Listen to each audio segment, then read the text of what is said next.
Hello everyone, welcome back to our channel and I hope कि आप बहुत अच्छे होंगे। आज की क्लास में हम डिस्कस करेंगे फ्लो चार्ट के बारे में। इससे पहले वाली क्लास में हम एल्गोरिदम के बारे में डिस्कस कर चुके हैं कि एल्गोरिदम क्या होता है, उसके यूजेस क्या होते हैं और गुड एल्गोरिदम के करेक्टरिस्टिक्स क्या क्या होती हैं।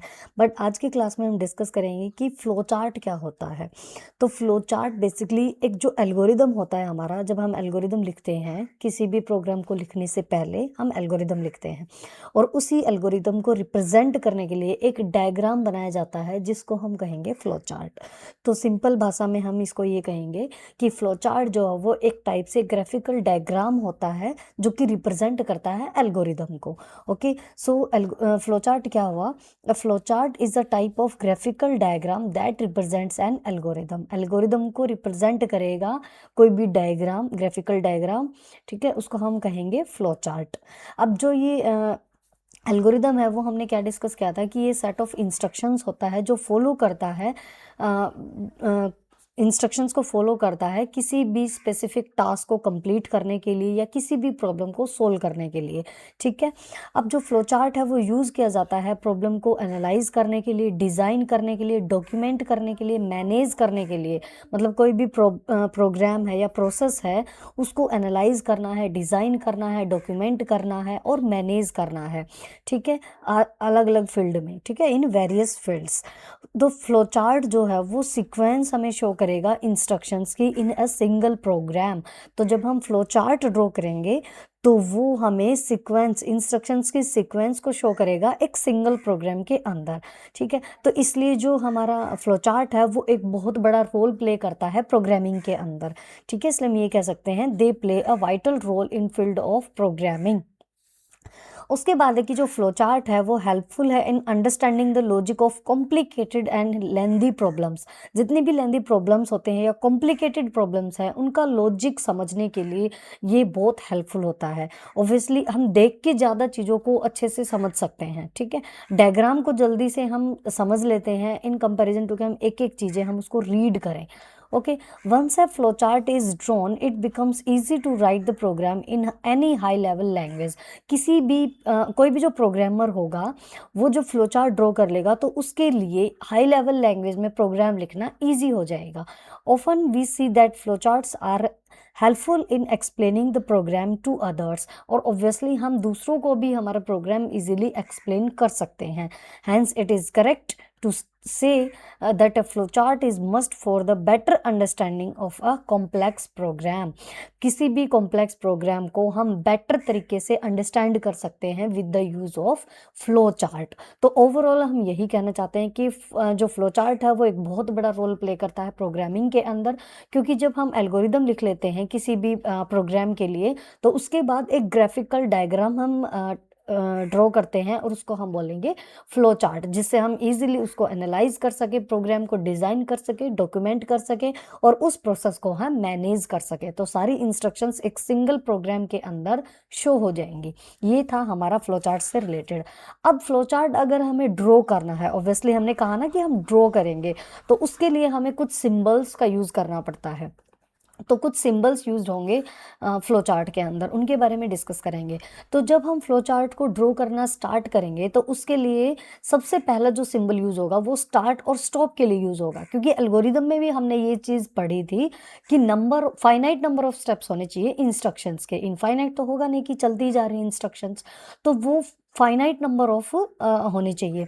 तो फाइनाइट होगा तो ऑब्वियसली वो चीज़ स्टार्ट भी होगी और एंड में जाके स्टॉप भी होगी। तो उसके लिए ये वाला सिंबल हम यूज़ करते हैं। ये प्रॉपर रेक्टेंगल या स्क्वायर नहीं है, इसके देखो यहाँ से है ना थोड़ा सा ये गोल सा है ऊपर से। ठीक है, it is used to show the start and stop points of the flow chart. It usually contains the word start and stop.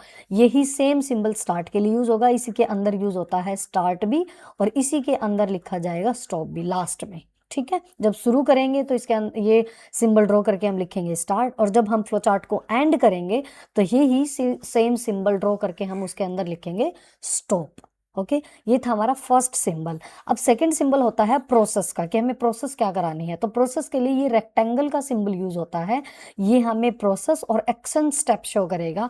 This is the most common symbol used in flow chart, सबसे common symbol है ये, क्योंकि हम maths में भी read करते हैं rectangle के बारे में, जिसकी अपोजिट साइड्स जो है वो इक्वल होती हैं।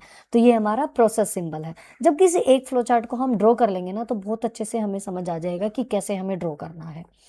उसके बाद थर्ड सिंबल जो है वो यूज होता है हमारा डिसीजन का, हमें डिसाइड करना है। मान लो कोई भी प्रॉब्लम हमारे आगे आएगी, तो डिसाइड करना है, तो उसके लिए यस और नो दो ऑप्शंस यूज होते हैं, ठीक है। तो ये इंडिकेट करेगा branch in the process flow, ठीक है। ये इस टाइप से मतलब एक डायमंड शेप कह लो इसको, उस टाइप से यूज होगा। तो मान लो इसमें कोई भी कंडीशन है, जैसे 4 जो है वो लेस देन 3 है या नहीं, या n लेके चलेंगे हम इसमें कि n जो है वो लेस देन 100 है या नहीं, तो उसके हिसाब से फिर इसके अंदर लिखा जाएगा कि ये है या नहीं, तो और क्वेश्चन मार्क। उसके बाद फिर दो फ्लो लाइन्स इसमें से बाहर निकलेंगे, या तो यस या फिर नो, क्योंकि दो तो एक क्योंकि जो भी कंडीशन होगी इसके अंदर, उसी से तो हम डिसाइड करेंगे कि यस और नो, ठीक है। एन की वैल्यू जब हम पुट करेंगे कि 1 है, 1 लेंगे हम एन की वैल्यू, मान लो इस एन की जगह 1 लेंगे, तो 1 जो वो 100 से लेस है, यस, तो यस है तो इधर चला जाएगा, नो होगा तो उधर चला जाएगा, ठीक है। उसके बाद फोर्थ जो सिंबल है वो यूज होगा इनपुट और आउटपुट। जो भी इनपुट हम देंगे, तो ये देखो थोड़ा सा पैरेललोग्राम टाइप है, तो इट रिप्रेजेंट्स द मटेरियल और इंफॉर्मेशन एंटरिंग और living the system, input and output. जो भी इनपुट हम देंगे या जो भी आउटपुट हमें मिलेगी, उसके लिए यूज होगा ये वाला सिंबल। उसके बाद दो सिंबल और हैं, एक तो फ्लो लाइंस का और एक कनेक्टर्स का। जो ये फ्लो लाइंस हैं, जैसे जब हम स्टार्ट एंड स्टॉप का यूज करेंगे ऐसे करके, थोड़ा सा वो गोलाई से में है ना ऐसे, ठीक है। तो ये जो फ्लो लाइंस है, इनका हम यूज करेंगे, ठीक है।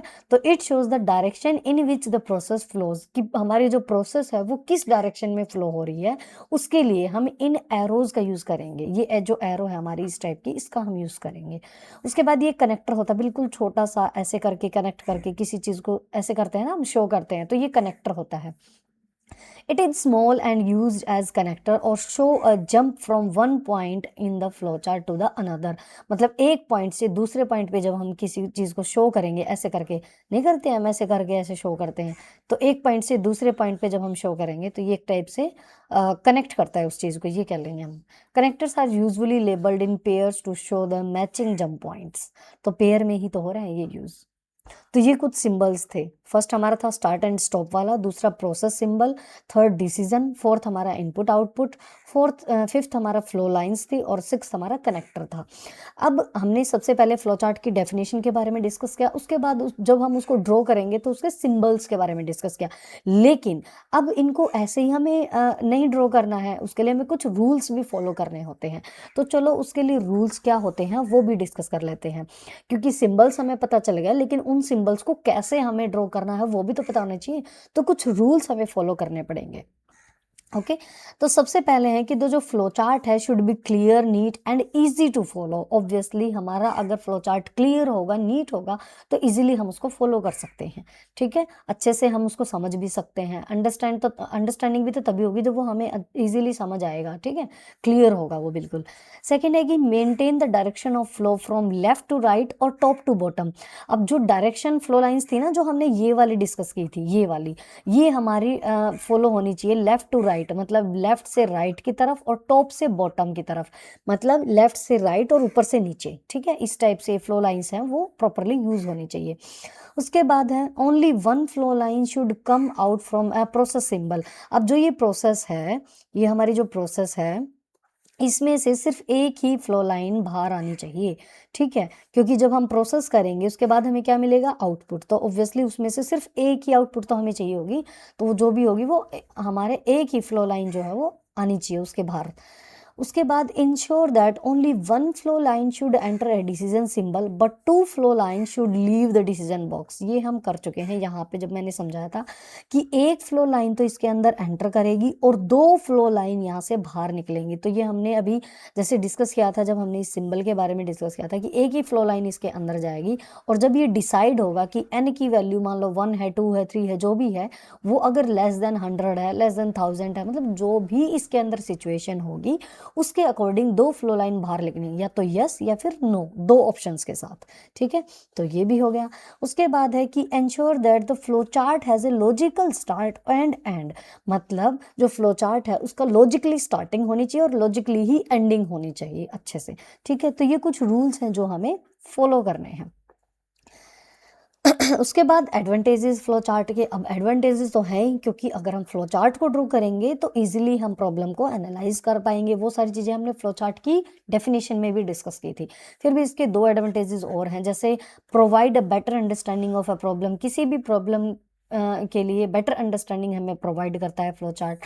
और facilitates a programmer to analyse the problem in detail. अगर हम फ्लो चार्ट ड्रॉ करते हैं तो जो प्रोग्रामर है वो डिटेल में अपनी प्रॉब्लम को एनालाइज कर सकता है। तो ये इसके एडवांटेजेस भी हो गए। ठीक है, तो फ्लो चार्ट की डेफिनेशन, उसके सिंबल्स, उसके रूल्स और उसके एडवांटेजेस, बहुत सारी चीज़ें आज की क्लास में हमने डिस्कस की। अब ड्रॉ कैसे करना है एग्जाम्पल लेके हम नेक्स्ट क्लास में डिस्कस करेंगे। सो हमारे साथ जुड़े रहिएगा, चैनल को सब्सक्राइब कर लीजिए अगर आपने अभी तक नहीं किया है, वीडियो को लाइक कमेंट जरूर कर देना। So thank you so much, have a nice day and take care.